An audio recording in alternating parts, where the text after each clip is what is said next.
En este vídeo vamos a hacer una introducción a una de las herramientas más sorprendentes y más importantes que se introdujo con la versión CS3 de Adobe After Effects. Se trata de la herramienta Puppet Tool o herramienta de posición libre. Al contrario que con muchas otras herramientas de After Effects, no vamos a necesitar aplicarla desde ningún menú ni nada por el estilo. Lo único que vamos a tener que hacer va a ser pinchar en este botoncito que tiene forma de chincheta. Una vez hayamos pulsado en este botón, ya vemos que el cursor nos ha cambiado de forma, podemos empezar a hacer clics allí donde nos interese para crear puntos de anclaje que nos van a servir posteriormente para realizar las animaciones. Vamos a acercarnos un poco para ver más de cerca a nuestro bicho y vamos a empezar a crear puntos de animación. Podemos hacer clic aproximadamente por aquí para crear el primer punto, podemos hacer clic en la parte del ombligo, vamos a hacer clic también en las muñecas del muñeco y por último vamos a colocar puntos de anclaje también en los pies. Vamos a poner por ejemplo uno aquí y otro aquí.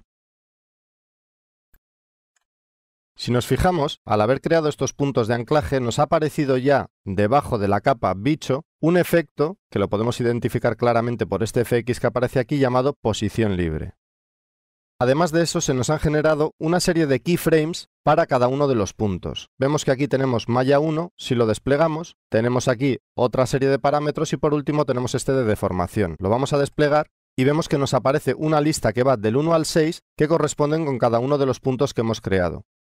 Voy a aumentar un poco la zona del nombre para que lo veamos claramente y ya podemos desplegar cada uno de estos. Vemos además que el reloj viene activado por defecto y aquí tenemos el fotograma clave que corresponde con cada uno de los puntos que hemos creado. Si quisiéramos empezar a aplicar ya un poco de animación a este efecto, no tendríamos por ejemplo más que volver al primer fotograma, pulsamos en la herramienta de selección y empezamos a desplazar estos puntos. Vamos a subir por ejemplo un poco los brazos, vemos como ya, mientras no soltemos el ratón, se nos empieza a crear una trayectoria. Vamos a desplazar un poco la cabeza, por ejemplo, desplazamos un poco el cuerpo y vamos a subirle esta pierna. Vamos a llevarlo un poquito hacia adentro, que parece que queda la posición un poco más natural. Voy a recortar un poquito la zona de render y vamos a pulsar en 0 para generar un pequeño previo de esta animación que hemos creado. Como podemos ver, la animación queda muy suave, queda bastante bien y además ya veis que el proceso ha sido extremadamente sencillo. Vamos a ver un poco más en detalle algunos de los parámetros que tiene esta herramienta de posición libre. En primer lugar, vemos que aquí, cuando hemos desplegado la malla 1, nos aparecen dos parámetros, triángulos y expansión. También podemos acceder a esos parámetros en esta parte superior si volvemos a pulsar en la herramienta chincheta. Vemos que nos aparecen aquí y además vemos que aquí pone malla. Podemos activar el mostrar y automáticamente vamos a ver la malla que ha generado este efecto alrededor de nuestro objeto para poder hacer las deformaciones y las animaciones que nosotros queramos. Ahí vemos cómo se va moviendo la malla y nuestro objeto. Vemos que aquí tenemos otros dos parámetros. Uno de ellos es el de expansión. El de expansión va a ser cuánto va a sobresalir nuestra malla con respecto al borde del objeto.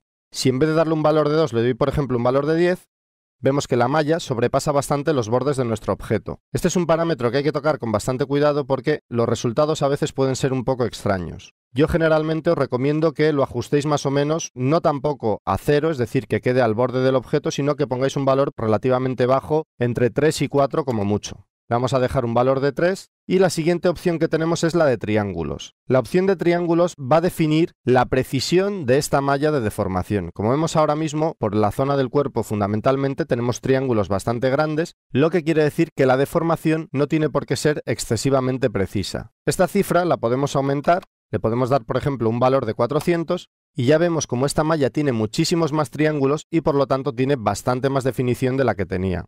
Vamos a desplazar un poquito más nuestros puntos de animación, simplemente pues por crear una animación algo más larga. Pulsamos de nuevo sobre la herramienta de selección y vamos a desplazar de nuevo los puntos.